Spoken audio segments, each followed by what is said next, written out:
Hello, world. Welcome to episode 99 of the Jimmy Canz Show. Classic Supercard retrospective time. Yet again, let us discuss WCW's Great American Bash 90. All right. This event was on July 7th, 1990. NWA promoted event held by WCW from the Baltimore Arena in Baltimore, Maryland. 14,000 in attendance, which is an expanded sellout for this venue. So things are looking pretty good for WCW there. It was broadcast live on pay-per-view, later released on home video, courtesy of Turner Home Entertainment. The action was called by Jim Ross, Bob Caudle. It's a 11-match card, headlined by a now healthy Sting, finally getting that title shot that he earned way back in Starrcade before being derailed slightly with a legit knee injury. So let's get into this card, shall we? Let's. All right. Opening contest, Flying Brian Pillman takes on the Nature Boy, Buddy Landel. I always find it odd when Landel and Flair are in the same company at the same time, both individuals using the Nature Boy gimmick. Always was kind of weird to me. But it was a decent opener, I guess, given about 9.5 minutes with, Pillman, doing his high spots that really help kick off the event, get the crowd into things. I mean, Landel could only do what he could do. Solid hand in the ring. Not the most exciting wrestler to watch, though. Pillman gets the win, like I said, about 9.5 minute mark with his high cross body. So, it was what it was. Captain Mike Rotunda takes on the Iron Sheik next. Whew, man, Sheiky's looking overweight, rough, and old here. There's not a lot to talk about here. This one goes under 7 minutes, where Rotunda gets the win via a backslide on Sheik. And like I said, this was not a pretty one to watch.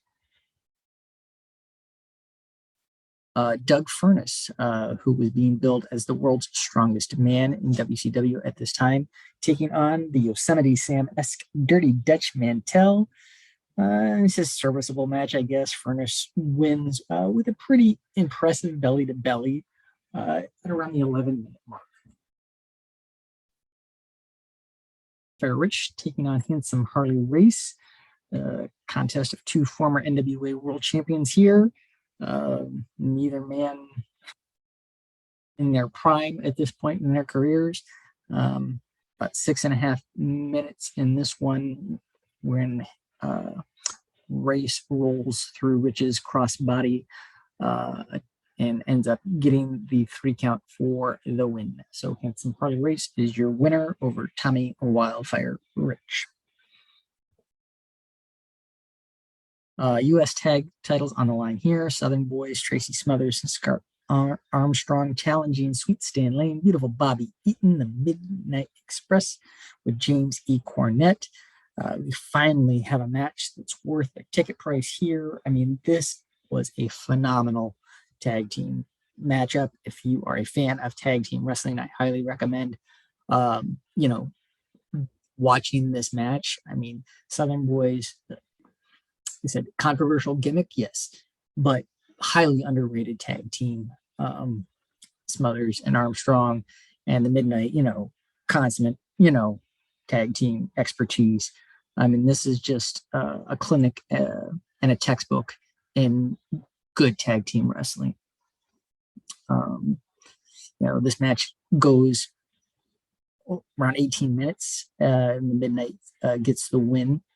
And this one retains their titles with, standard Midnight tomfoolery, so to speak. But, just phenomenal tag team match. Just great tag team work, great tag team storytelling. Highly recommend this match. So next, the Z-Man faces a debuting Big Van Vader.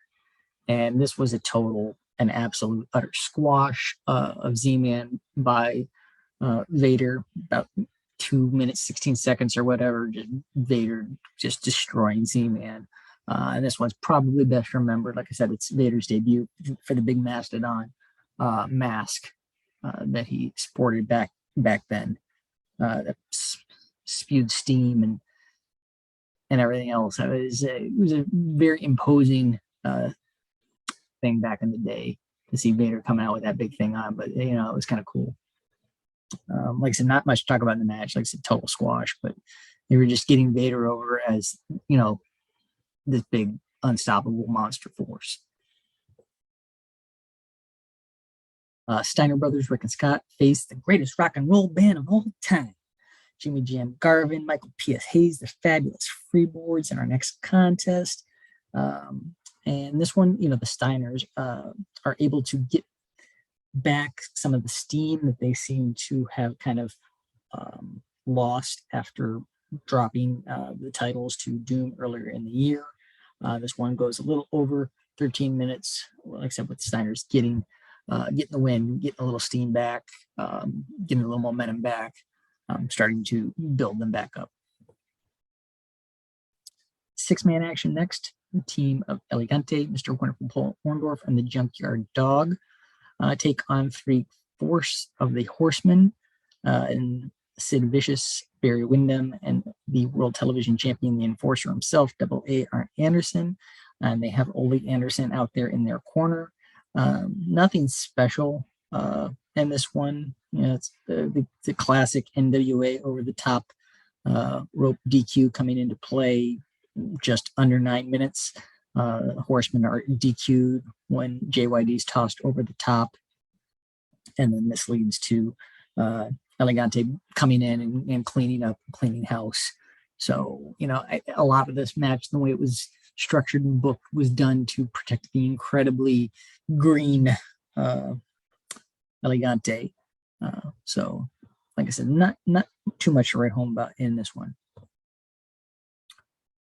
Total package Lex Luger defends the United States Championship next against Mean Mark, who is now managed by Paulie Dangerously.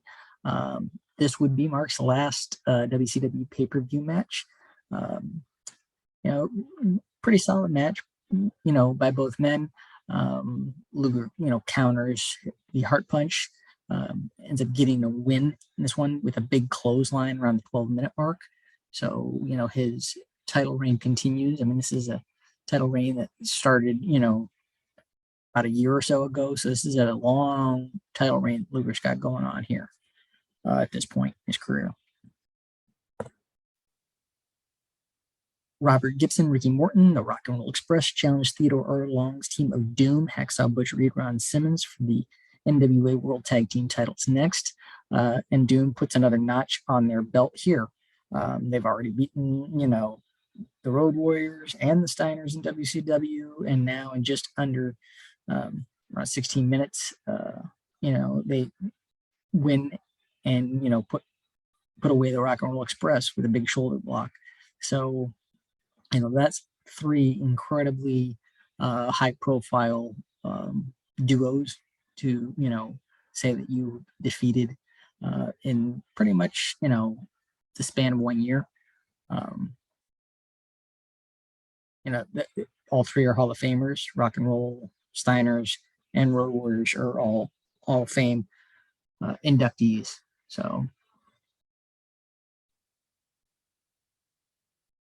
and finally, our main event: Sting gets his World Championship match when he takes on Nature Boy Ric Flair, who has Ole Anderson in his corner. Sting has all of the dudes with attitude out there to make sure that the Horsemen don't get involved. Another thing of note in this match, big old Elegante had Ole Anderson handcuffed to himself to prevent Ole, from interfering in the match at all. This one, overall, in terms of the actual match structure, we're back to a normal Flair style match compared to what we've got at the Clash, as this one goes over 16 minutes. Like I said, great wrestling by both men. And this one gets, like I said, I've said it before in other retrospectives, this gets what I call the steamboat finish. Sting, catching Flair in a small package when the Nate went to apply the figure 4.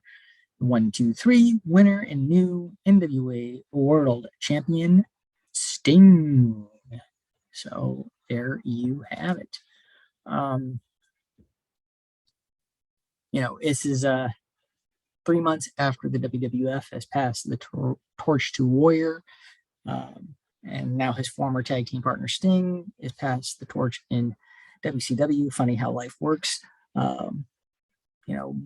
Both men's careers took completely different trajectories. Once they were crown champions, but just a unique time in the business, that's for sure. Overall, let's look at this complete card. You have 3 babyface wins right out of the gate, and honestly, not really solid matches in those first 3. But I would say, well, why didn't the way this card was structured? Why don't we move those around some, mix things up a bit?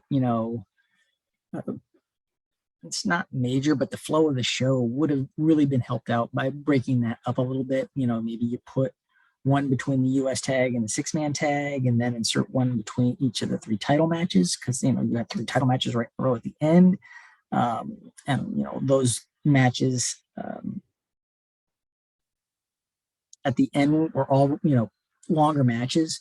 So maybe mixing in some of those shorter matches in between there would have allowed the audience a little bit of time to recharge, instead of going from one marathon to the next. Just maybe open the show with Vader's debut, way to get the crowd, come, whoa, what was that? You know what I mean? It's the first time the U.S. crowd seeing Vader. That could have, done something. And then, then after that, maybe you put the 6-man on. So you get the heel win, but it's the debut of Vader. Then you get a babyface win, and you kind of warm up the crowd a little bit. But I'm getting off topic, talking about structure here. Overall, this probably was the best WCW card that they've put on since purchasing the company. But look, being honest, not all the matches hit either. So the lows were pretty bad, but the highs were also very good. And I mean, very good. So, I think that the highs helped pull up the show overall, even though the lows were pretty bad. So, on my 10 belt scale, Great American Bash 1990, I will give, pretty solid 7 out of 10. Only 1 DQ, 3 normal tags, a 6-man tag on an 11-match card, 2 of the 3 singles titles defended. Can WCW keep this momentum going? We'll have to wait and see. Next up in our classic retrospective, we will talk about SummerSlam 90, The Heat Returns. So give us a like, a share, a subscribe, wherever you are. I hope you are doing well. Take care of one another, and I will see you all when I see you.